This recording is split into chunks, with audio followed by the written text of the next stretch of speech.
He's not. Goals and assists. You cannot override the foundation that has been laid by previous management and also the effort of the players on the pitch of play. All right, hold on. So, I like the argument because both of you are, and I want it to go further. However, both of you have not done yourself justice by not allowing the other person talk. And I'm going to say from where I sit, and I could be wrong, I think the greater percentage of that fault is with you, John, because the few times when you ask for an opportunity to make a point, the lady tends to, let you make that point, but you never seem to want to give her an opportunity to make that point. So for this reason, especially for the reason that the conversation is enlightening and exciting, I'm going to give you guys 2 more minutes. But I'm going to ask this time, instead of you starting, the lady start. And it's 2 minutes, yes, but give yourself opportunity to express yourselves, and that applies to both of you. Is that in order? So, Abisola, you are making a point. Take it from here. Okay, then I'll ask you once more. Barca, we are talking of goal involvement in this play. We are not talking about how they progress or where they got into, but the number of goals that were involved in. And in the last 10 years, I checked and I saw that Barcelona never had up to over 100 goals in a season in La Liga. Oh, really? Why is that? Are we going to put it that is also individual brilliance? Oh, really? Did you check back in the days of Tito Villanova and Pep Guardiola? I said in the last 10 years, in the last 10 seasons, lot of goals, but it was not up to 100 in La Liga. Lot of goals, but not up to 100. Are we going to say it's also individual brilliance? A tweak in information, not a total change in information, but there is a change in information which brought out the players scoring more goals, creating a lot of goals opportunities for them. So are we going to say that is players individual brilliance for that also? Abisola, there are different factors, right, that define what we're talking about here. What you're trying to tell me is that it is primarily on Hansi Flick. And what I am trying to tell you is that there are different factors to it. I'm going to highlight some of them again to you. Now, for a team to score 122 in attack, right, what has to happen? A more stable injury-free squad has to come into play. Barcelona played a total of 60 games in all competition last season. Rafinha plays 56 of those. Yamal plays 55 of those. Lewandowski played 52 of those 60. That is availability at its best. For that to happen, you cannot say it was all down to Don't you think Flick. the formation made it also them to not have injuries? Are you kidding me? What has formation got to do with injuries? Do you know what injury? Can you define injury? Injury happens accidentally. Yeah, so you can't tell me formation defines injuries. You don't think type of play causes injury. It doesn't necessarily matter. In this particular instance, you can't tell me the style of play is why these players were fit all through the season. No. All right, so it comes to a screeching halt. The banter round. Thank you very much. There were times when at least we could make you out, and credit to both of you for easy, particularly the lady. I saw that. At some point, I was even worried for you, like, oh, it looks like you've surrendered the whole argument to him. But good banter round. Takes us now to the closing round between the two of you. 2 minutes for you to close your argument. Abisola, you are the motion proposer, so you get to go. Are you ready? Okay, so for 2 minutes, bring the fire. Football play is not all magic. I mean, when we see a change, it's increase in goal scoring. Particularly due to maybe a change in personnel, manager, or formation. And in this aspect, the players did not change. We have a change in manager, and this manager brought in a change in formation, brought out the plenty goals that he had due to the fluidity in the attack and the hold-up play coming from the midfield and hold-up play coming from the midfield to the attack to ensure that they create a lot of goal-scoring opportunities. Okay, so she rests her case. Thank you very much. with tremendous time to spare. We will now move to our opponent. John, you will have an equal amount of time, 2 minutes, to close your argument. Your time starts now, John. As I close this argument, let us make one thing clear. Barcelona's 122 goal involvements are a product of player maturity, technical brilliance, and tactical evolution that predates Flick. His role is valuable, but it is not primary, do not forget. To suggest otherwise is to rewrite the entire story, giving the pen to the coach and erasing the players who wrote these statistics with their feet. You know, he's not the primary driver. I will continue to tell you that, because offensive success is built on players' growth, pre-existing tactical foundation, and intellectual excellence, and not a formation overhaul. Let us not overstate a coach diagram and understate the brilliance happening on the pitch, because Barcelona's attacking success in this campaign is a product of Flick's tactical blueprint. No, it is the result of long-term development, act nurtured under previous manager that was Xavi, powered by generational talent like Lamine Yamal, and executed by a squad reaching maturity. Now let me bring you down to the studio. Here is Femi The Gang. He's the supreme leader of this team. Whether you and I like it or not, there's a day Femi will no longer be here. And if this team is to remain, someone is to take charge and take control. Now, whether that person leads this team to a different aspect that we have not seen before, that we're not familiarized with, and then the history books are opened, would you say, or would you want to override Femi's foundation that he has laid down in this team for future success and possible evolution? That would be wrong of you to do. You know, Hansi Flick deserves recognition. I would give him that, but not the sole or primary drive that you're trying to tell me. To claim that his formation overhaul is a key factor would be a mistake to a finishing work. Tactics support brilliance, Abisola. They do not substitute for it. Thank you. All right, he closes his argument, and with applause to spare. Thank you very much. Just in time. Just in time. So that was John. Before him, you heard Abisola close.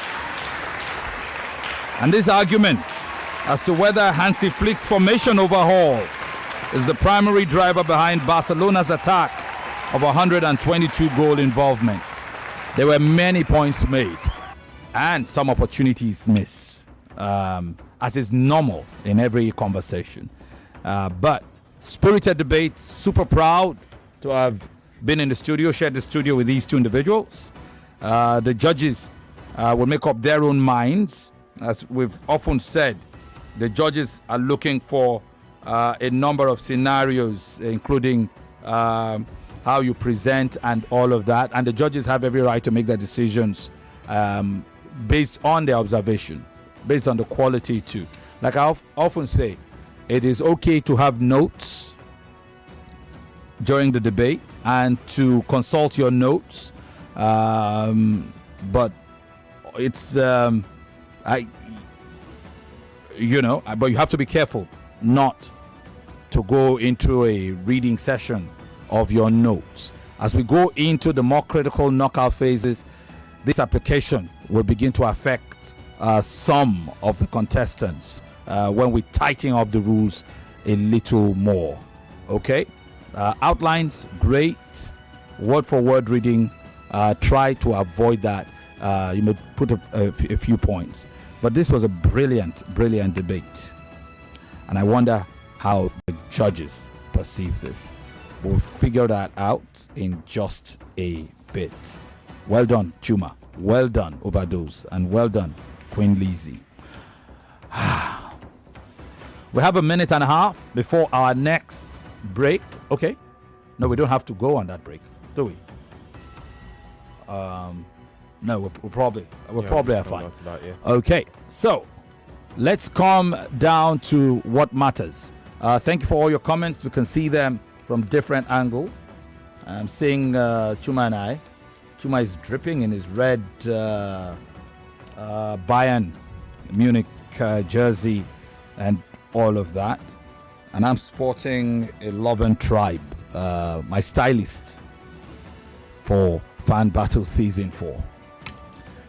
Let's see how this goes. Yeah, Femi. And again, we're still streaming live, so feel free to drop your comments on social media, YouTube as well as Facebook and WhatsApp. All right, Nigeria Info 99.3 on Facebook, Nigeria Info FM on YouTube. And you're speaking before Femi goes to share the announcement of the results with us. Emmanuel says the lady is trying, but she has many edges over this guy in the Hansi Flick argument. Deborah Faith says John is very detailed and explicit, clearly stating facts on the topic. All right, keep the messages pouring through. I need to go in for that break now. One play also waiting for you. Once we're done with this battle, we're giving out 40,000 to our first winner. Star 347 star 880 star 3 hash. That's star 347 star 880 star 3 hash. And the website www.oneplay.ng. It's going to cost you only 500 naira to play. And there's 40,000 naira to several persons to win each. 9.3 Nigeria Info. Your number one station for talk. Let's talk. Let's talk.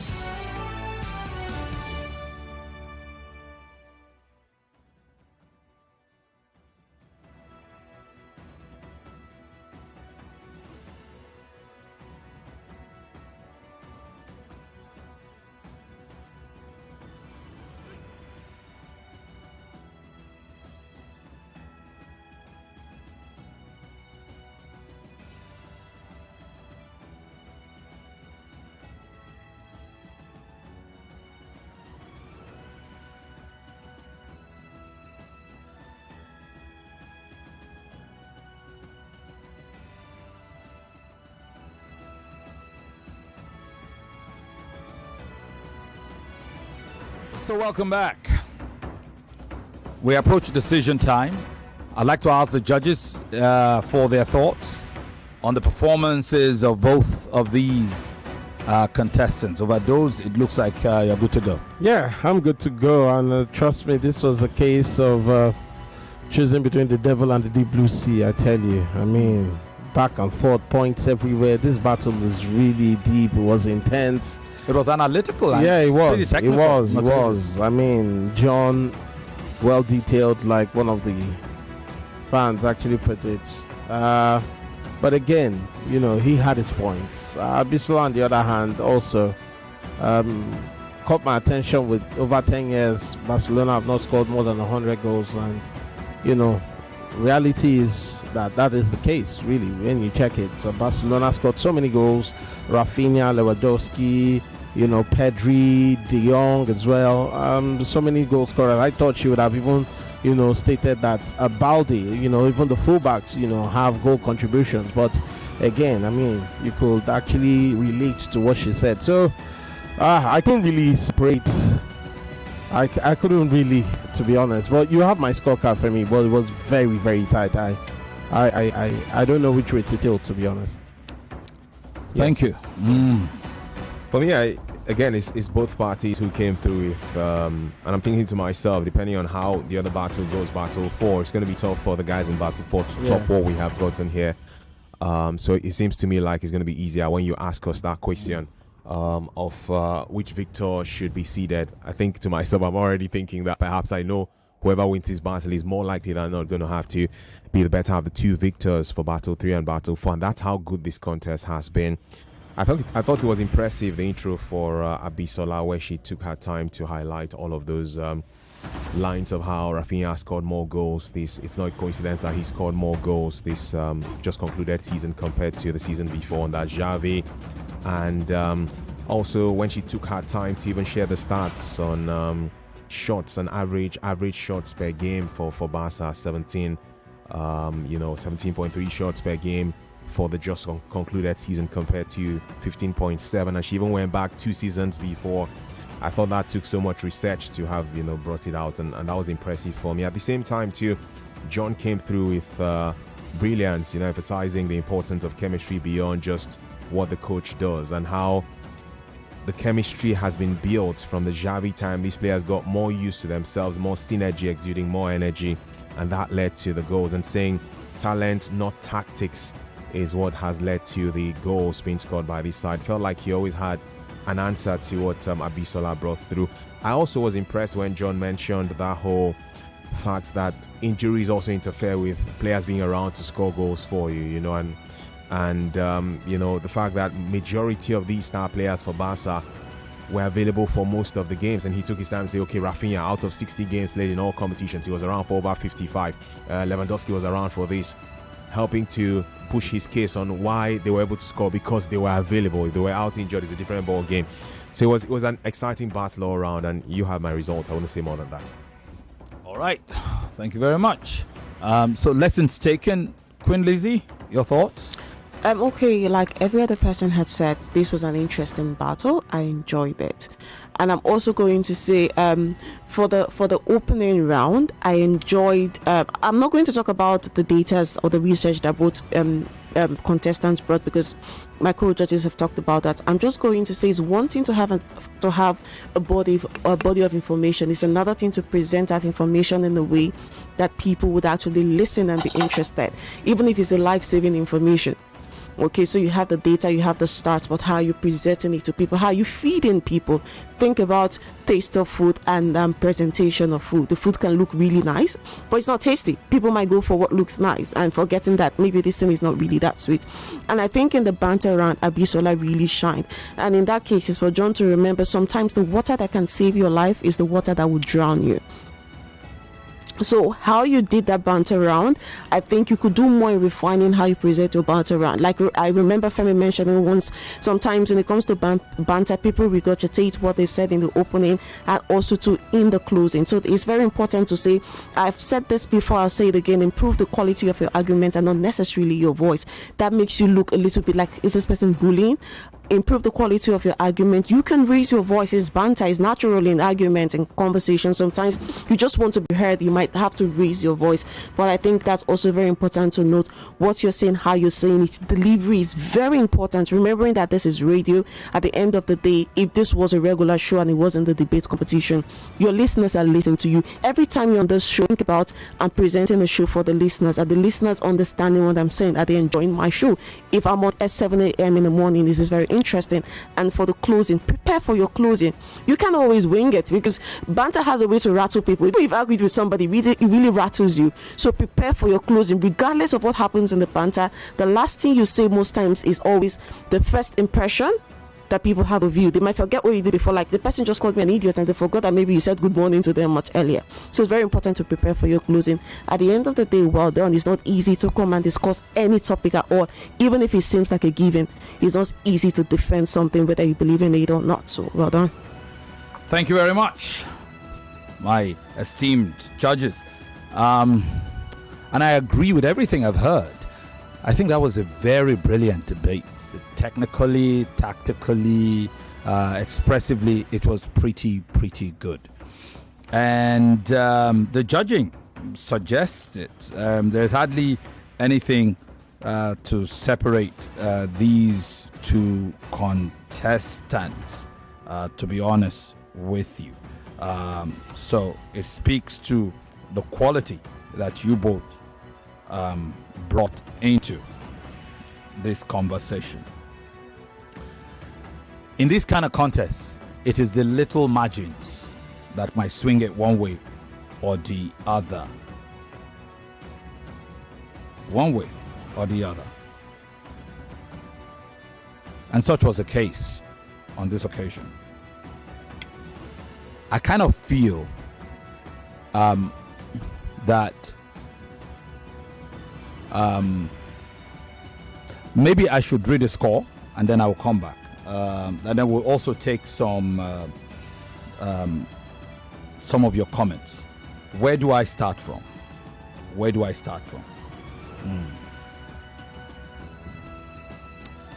Let me start from George Overdose.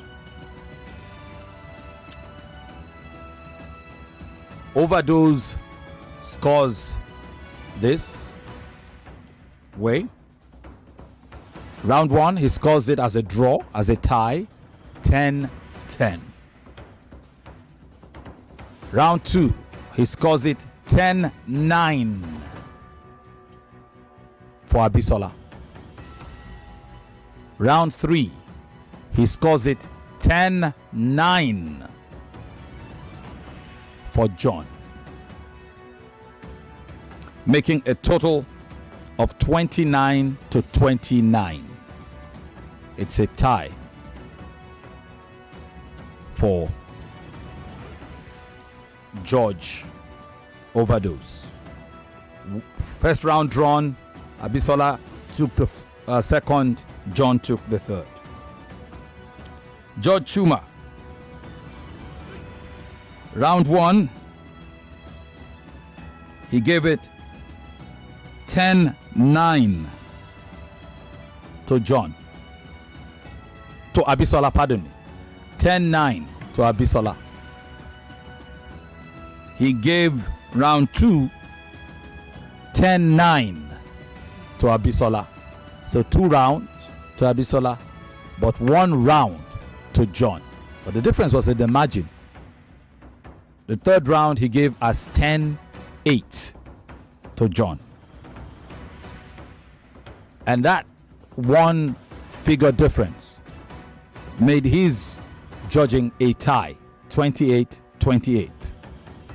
So at this point, it's essentially for the two of you 57-57. Tied.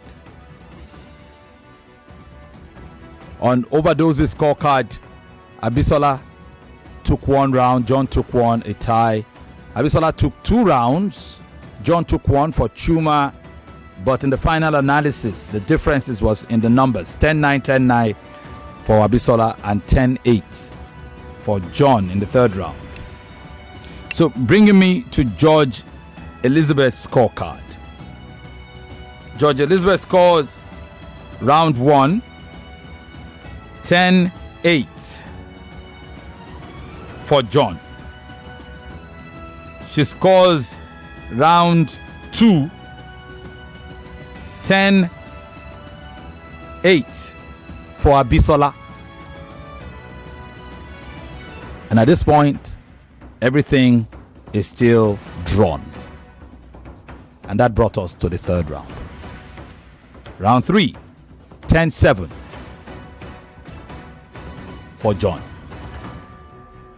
That was the difference. For a grand score of 85-82. It is by split decision, but just enough. Congratulations, your winner is John Faleye. Congratulations, John. Congratulations. How are you feeling? Don't cry in my studio. No, I'm not going to do like favor. But the thing is, I saw her downstairs and she was all smiley and all of that. And I was looking at her and telling myself, I've heard 2-3 ladies so far and I knew what they did here. So I'm not going to fall for all of this sheepish face and all of that. And it was evident. I mean, I really, really was expecting how she was going to come up. I did not know it was going to be this feisty. Like, she did well. And with the head-to-head, the reason why I acted like that was a very, very valuable lesson I learned in Fan Battle 3. The battle I lost was in the head-to-head. And that was because I gave the opponent time to do his talking. And the judges on the 9th made it clear to me, which was Sarafina, Brownish, and Adaize, said I shouldn't have given him that much time to talk.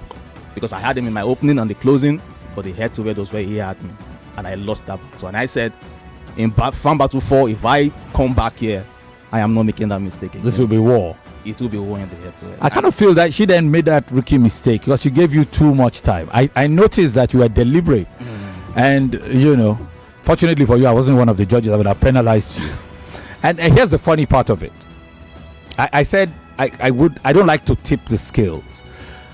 But she was making tremendous points during that banter round. Yeah. But you were overshadowing those points. Yes.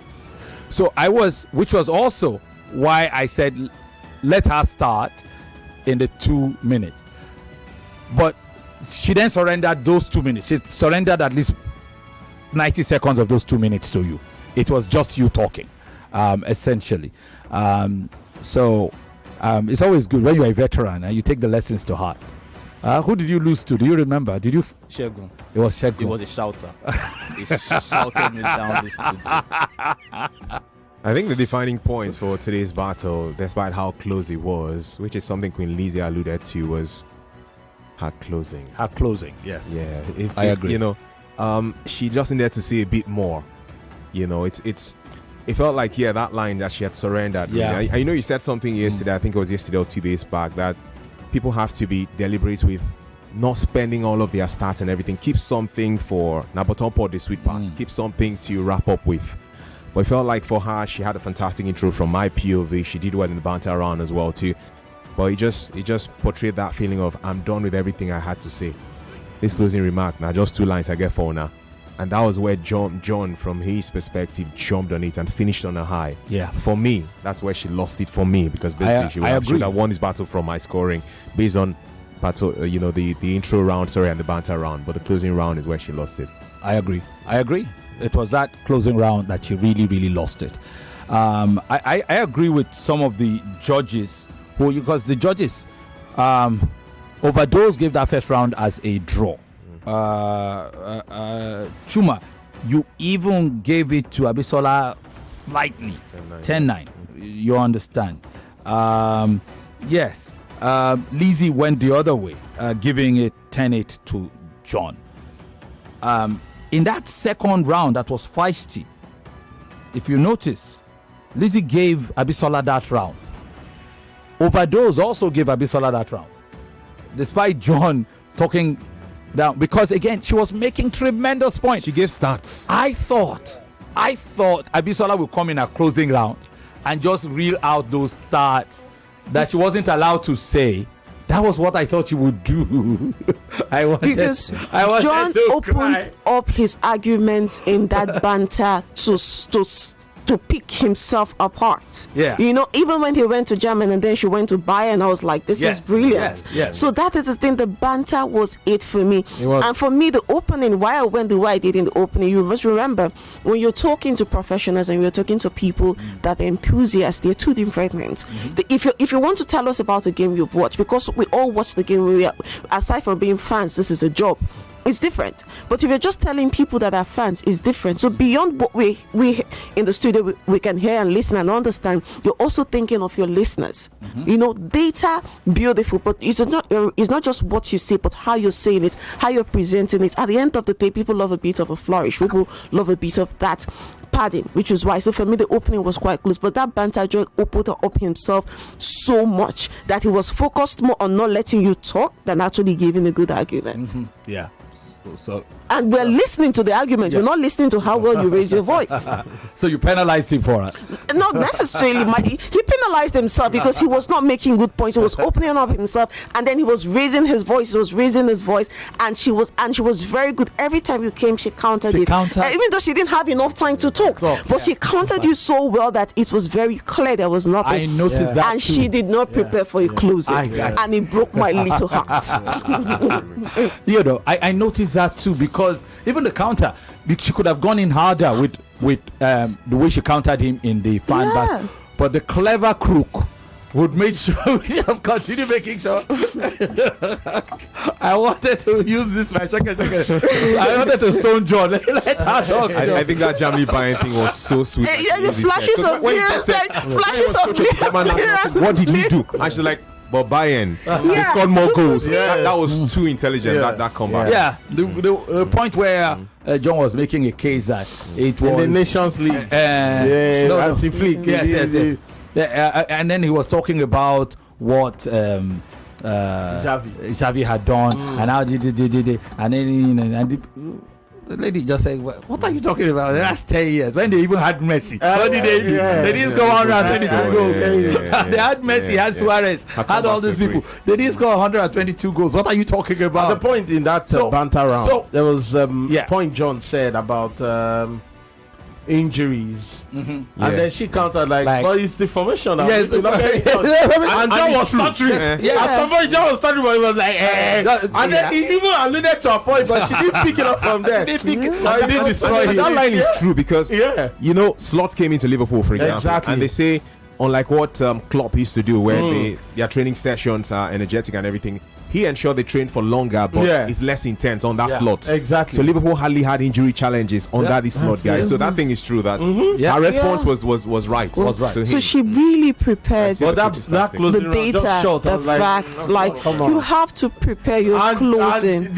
Before you leave the this guy stage, just took advantage. People would remember. Okay, you don't want to talk, Abi. Let me use my 2 minutes. And your closing is not just closing your argument. Remember, your closing is also an appeal to the fans in a way to show them I am brilliant. I need to be here. I have to remain here. So you have to think about that. You have to prepare your closing, regardless of however it goes in the opening in the banter. Remember that you might be out and then you need people to vote for you, so you have to prepare. I think data in your opening, closing, really prepare. Like, leave some things that would not come up in the banter that you're closing. Nobody has any point to counter it. You've said it. So that is it. But I really, really enjoyed you, and I want to see you again. Talent can substitute for something. There was this line he gave at the end. I was like, okay, talent doesn't substitute. Okay, well done. Yeah, talent doesn't substitute. How do you feel, Abisola? I'm okay. I feel good in my first time anyway. So Very first time on the radio. Not first time on the radio. Okay, but you've contributed somewhere else before. So this is the first time in this farm battle. So I guess I picked up the lesson. So I'm actually I'm somebody of very short words. Yeah. So I know. even if I want to create a much, I should have picked the real points that I wanted to pick up. Yeah. So I might have still put it short, but I would have said the things I really want to say, the main points that I would have said. Yeah, well done. See some comments really from Facebook, if Femi will permit me, because I know we have another battle to jump. Brave Dave says, be like both are correct. My head don't even almost cut herself. Or then goes with Abisola is better, Sha, from his perspective. And for Rio, read one, Akonde. Well, this is just a joke, guys. But I'm still gonna read it. He says, John can make you vote for Tinubu again. Fantastic debate. So his point is that John can sell ice to an Eskimo. You know, that he's very convincing with his analysis. And this one from Adewoye Dolapo says, both of them are good, but John all the way. These are some comments from Facebook. I'll just take a few more now because it's always a nice feeling having you have your say on our broadcast. Dora Ozoma says, my man, your sister takes this one, Biko. Okay, I think tilting towards the path. Dora, a lady too, tilting towards the path of women supporting women. You know, and Daniel too has this one. Daniel Zokambasa. Is that like Zukambasa? Yep. Says, congratulations, John. Though I did not follow you very well, I came in late. Okay, Mohammed. Men supporting men. Yeah. You were waiting for your shot. Exactly, that's what you said. Nice one. All right. So again, the lesson is clear. You come to a debate like this, you have could we move our phones away from near the microphone, please? You come to a banter debate, everything. Two things are critical: your introduction and your conclusion. Do not play with them. Your introduction is your first impression. Your conclusion is your last impression. And sometimes your last impression can erase your first impression, as Queen Lizzie had said. So you've got to go out on a high. I've said this with some of the I've seen one or two of these contestants use it to good. Once, if you pay attention to your closing argument, like half the work is done. The judges may swing this way or that way during the banter session, but if you do a proper outro, the likelihood that most of the people who win are usually the people with the better third round. So don't play with it. Don't just say, you know what, whatever I don't remember to say in the first round or in the banter, prepare for it. Come up with an appeal, a flourish, something that takes it to a totally different level that would make the audience and the judges remember you. Well done, Abisola. You know, you've lost this battle, but you've not lost the war. A war is made up of several battles. It's in the hand of the fans now. If the fans loved you enough, then they'll be rushing right now to fickets.com/fan battle and voting for you. They have to choose between you and whoever loses the final battle of the night, which we're about to go into now. All right, so thank you very much. It's time to do our first draw. Yeah, let's do our first draw as we get set for the final battle of the night. Yeah, so the battle we just had now with John and Abisola was almost a draw. But since it's not a draw, I want to go in for our first draw for one player right now. Okay, so to give you some money, fresh and raw for that matter, something you don't want. 99.3 Nigeria Info. We are more than just radio. Subscribe to our YouTube channel at Nigeria Info FM. Check us out on Facebook at Nigeria Info 99.3. Follow us on Twitter at Nigeria Info FM and on Instagram at Nigeria Info FM Lagos for live updates as it happens. 99.3 Nigeria Info. Let's